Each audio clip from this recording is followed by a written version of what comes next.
আসসালামু আলাইকুম গাইস। সকাল সকাল গাড়ি এসে ফ্ল্যাটের নিচে দাঁড়িয়েছিল। আমরা সবাই মিলে যাচ্ছি আমাদের ও বাড়ি। সবাই মিলে বলতে রমজানকে রেখেই যাচ্ছি। আর গাড়িতে উঠতেই দেখছি সবাই মিলে একটু মুড়ি চানাচুর খাচ্ছিল। আমি বা কেন বাদ যাই। আর দেখো আজকে সূর্যি মামা ওঠার সাথে সাথে আমরা উঠে গাড়িতে উঠে পড়েছি। পল্টুও কিন্তু রয়েছে।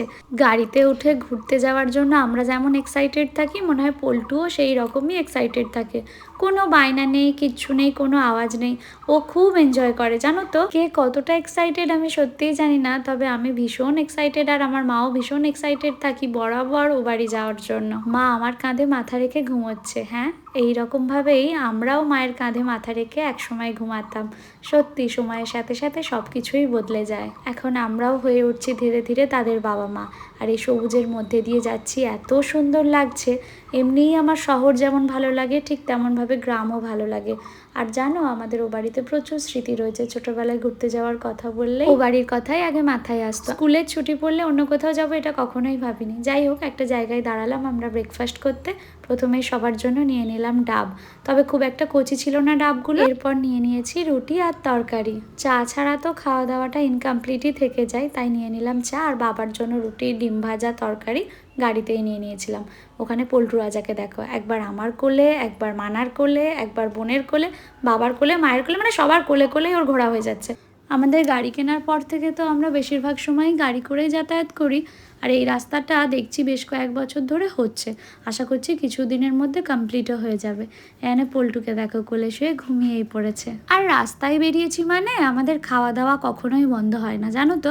কিছুটা পথ যেতে যেতেই হয় আমার খিদে পেয়ে যায়, না হলে মানার খিদে পেয়ে যায়, নাহলে বোনের খিদে পেয়ে যায়। এই প্রথমবার যাচ্ছি যেখানে দিদুকে দেখতে পাবো না আর। ভাবতে পারছো কষ্টটা। এর আগে যতবার গিয়েছি দিদুর বাড়ি যাব, দিদুকে দেখতে যাব। এই প্রথম দিদু আর আমাদের সাথে নেই। কিছু করার নেই, জীবন তো এরকমই বলো। সারা জীবন তো আমরা কেউ বাঁচতে আসিনি। আজ আছি, কাল নাও থাকতে পারি। তবে সকলের সাথে ভালো ব্যবহার করাটা কিন্তু অবশ্যই উচিত। আর সময় থাকতে থাকতে প্রতিটা মানুষকে মূল্য দেওয়া উচিত। পুরো রাস্তাটা ভালো এলাম, আর ওই জায়গাটা করে এত জ্যাম হয়েছিল তোমাদেরকে বোঝাতে পারবো না।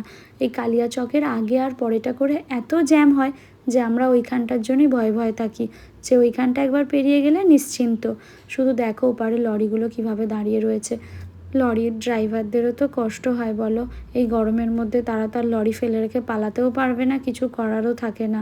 আর এত এত রোদ তোমাদের বোঝাতে পারবো না। আচ্ছা, তোমরা কে কোথা থেকে ভ্লগ দেখছো একটু জানিও তো। এখন আমরা পেরোচ্ছি ফারাক্কা ব্রিজ।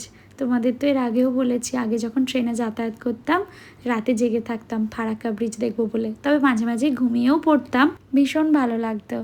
আর দেখো একটার পর একটা টোল পেরোতে পেরোতে আমরা অলমোস্ট পৌঁছেই যাচ্ছি। কিন্তু এখানে পল্টু আমার সাথে কি করছে দেখো, আমার ওড়না নিয়েও খেলা করছে। আর যেই ও দেখতে পাবে ক্যামেরা ওমনি মুখ ঘুরিয়ে নেয়। যে কোনো সময় জানি না কেন ও কি সুন্দর খেলা করে জানো, আর ক্যামেরা অন করলে ব্যাস সেখান থেকে সরে যাবে। কি বোঝে কি জানি। আর এখন আমরা আছি কালিয়াচকে। কালিয়াচক থেকে কারা কারা ভিডিও দেখছো জানিও তো। রোজার মাসে জাকারিয়া স্ট্রিটে আমার অনেক ভালোবাসার মানুষের সাথে দেখা হয়েছিল যাদের বাড়ি কালিয়াচকে। আর তোমাদের মধ্যে থেকে কারা কালিয়াচক থেকে দেখছো জানিও।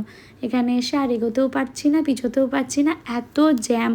এই ট্রাফিক পুলিশদের কথাও আমি ভাবছি যে এই গরমের মধ্যে তারাও তো ছেড়ে চলে যেতে পারবে না বলো নিজেদের কাজটা। সত্যি প্রত্যেকে যেন ভালো থাকে, সুস্থ থাকে এই গরমেতে, এইটুকুই দোয়া করি। আর একটু একটু করে তো খেতেই থাকি, তোমরা জানোই।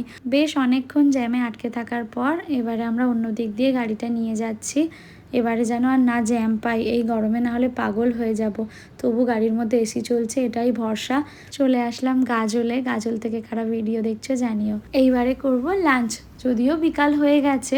আর এখানে লাঞ্চটা বেশ ভালোই লাগে, অনেক রকমের আইটেম থাকে। তবে এই অবেলায় না খুব একটা ভালো করে খাওয়া যায় না। বলে না সময় থাকতে থাকতে সব কিছু করে নেওয়া ভালো, ওই আর কি। দুপুরবেলা হলে ভরপেট খাওয়া যায়, অবেলা হয়ে গেলে আর বেশি খাওয়া যায় না।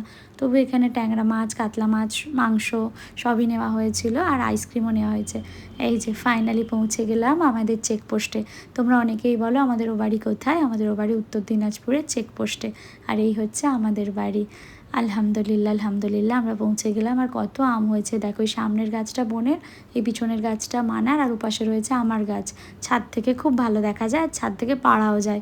এই যে বাড়িতে চলে এলাম। আর এই দেখো বলছিলাম না এটা হচ্ছে আমার গাছ, বাবা নাম দিয়েছে, আসলে কিছুই আমার নয়, সবই আমাদের। আর কিছুদিন পর যখন আম পাকার সময় আসবো তখন আমগুলো পেকে যাবে। আর ছাদে দেখো কত আম পড়ে আছে, ওখানে আমরা বাজার থেকে কত দাম দিয়ে আম কিনি, আর এখানে আমাদের আম পড়ে পড়ে নষ্ট হচ্ছে। যদি পাকা হতো তাহলে তো খাওয়াই যেত, কিন্তু এত কাঁচা আম খাওয়া যাবে না। তবে আম আলুর তরকারি খেতে আমার ভীষণ ভালো লাগে। যাই হোক, দেখা হচ্ছে তোমাদের সাথে নেক্সট কোনো একটা ভিডিওতে। ভালো থেকো, সুস্থ থেকো, আনন্দে থেকো।